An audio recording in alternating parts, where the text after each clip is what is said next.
not me, cause I'm too fly. The freestyle fanatic, ooh, my.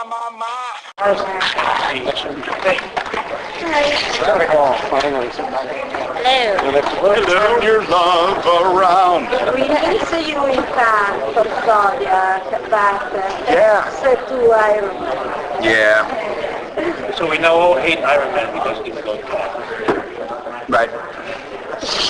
Okay. How can I win your love back? Tell us all about the special edition of Zodiac next year. That's an amazing movie, by the way. You were amazing. Wow. I love that movie.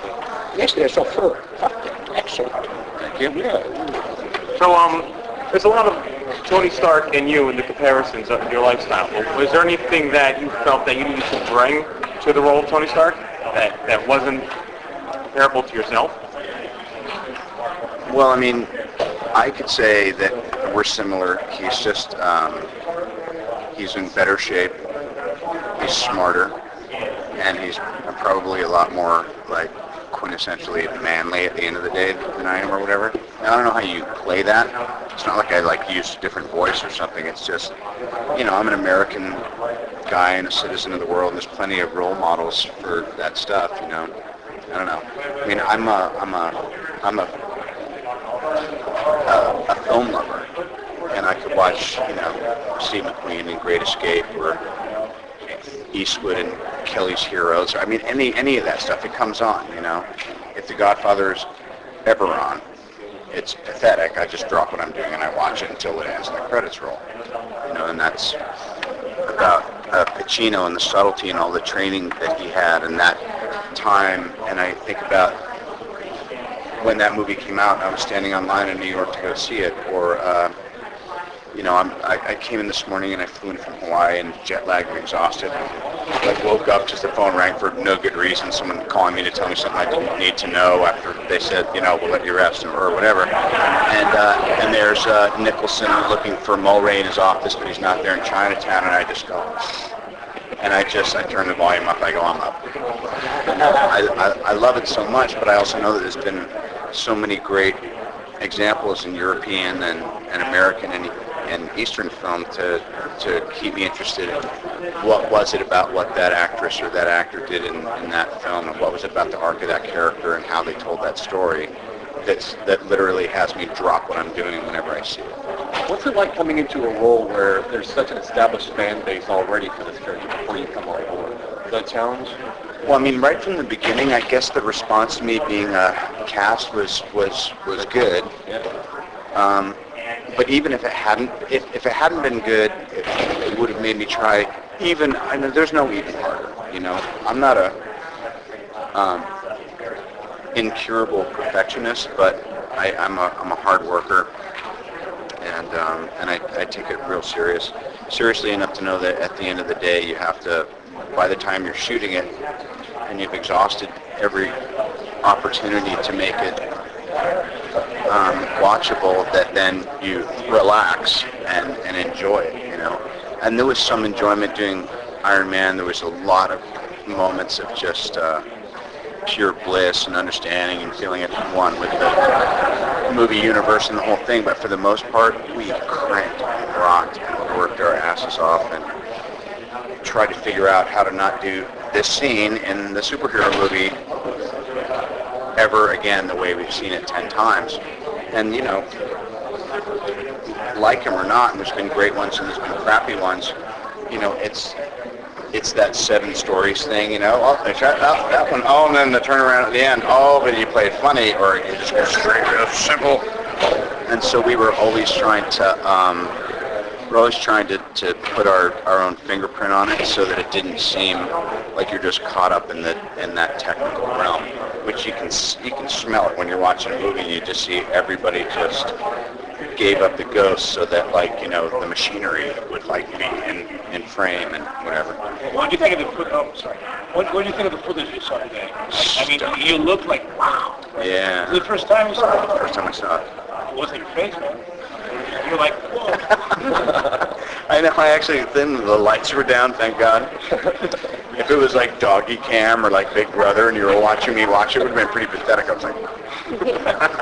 Now, How much of the suit were you? Like, obviously you got stunt guys, but I mean, you're very into this stuff as an actor. How much you say I want to be in the suit as much as possible? Or Oakley Lehman and Mike Justice, and to a lesser degree myself, and then after we were all burned out, there was like another guy who like they even brought in like some other guy. I'll get his name in a minute too. He's like the guy.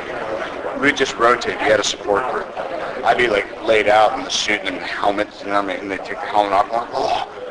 And Justice would be there, like, dude, you okay? I'd be like, are you on tomorrow? He goes, second unit all day. I'd be like, oh, dude. And then next day, between shots, I go to second unit. He'd be like, oh. I'd be, what happened? He goes, no, I fell and I had to tuck my arms. And I go, oh. And he goes, what do you need? He goes, maybe a little Advil. I'd be like, I'll be right back. How is to be in your imagination billionaire and with the power to save the world? And if you can save the world at this time, it's so difficult. What you can do? I know, it's a weird dynamic because it kind of begs the question, what if 5 billionaires really did everything they could do, but then they'd only be doing it in their perspective, what they thought was right, and aren't we a little bit past this thing where one man stamps out against justice? So that sense of conflictedness in Tony remains all the way through the origin story. I said I can't do this thing where all of a sudden he has a change of heart and he starts talking like a hell of a guy who's down for the downtrodden. And there's some of that, I guess. It becomes a little more personal. As for the billionaire thing, I mean, I drove really cool cars and I've got this plane that's a mile long, and the only time I've ever gotten used to real wealth and toys and all that was like when I was visiting my other buddies who've done franchise movies. But never me. But that's not my lot in life, is not to be that kind of guy, but to simultaneously enjoy it and realize that it's empty materialism, and it served the character well too. Comics that you read when you were a kid? I was What do you read? Spider-Man, Iron Man, Avengers. I was big into Sergeant Rock. That was another element of why doing Iron Man was so appropriate, strangely, for me, is I'm a big military buff, and I'm strung out on the History Channel, Military Channel. And, like, in addition to like those movies I reference, if like Dogfights comes on the Military Channel, we're like, this P-51 went up against 20 Messerschmitt Me-109s. I'm like, stop what you're doing. Susan's like, Christ, here we go again. You saw this. I'm like, I didn't see this part. And that idea of men and women in machines, good versus evil, technology, what made this fighter only have the advantage over this if you're trying to do an escape spiral, and then you see these guys, they're still alive, they're 90 years old, talking like it was yesterday about that moment of man moment machine. Iron Man has a big dog fight in that movie, right? Yes. We saw just a little glimpse of that. Just a glimpse. How much of it is there?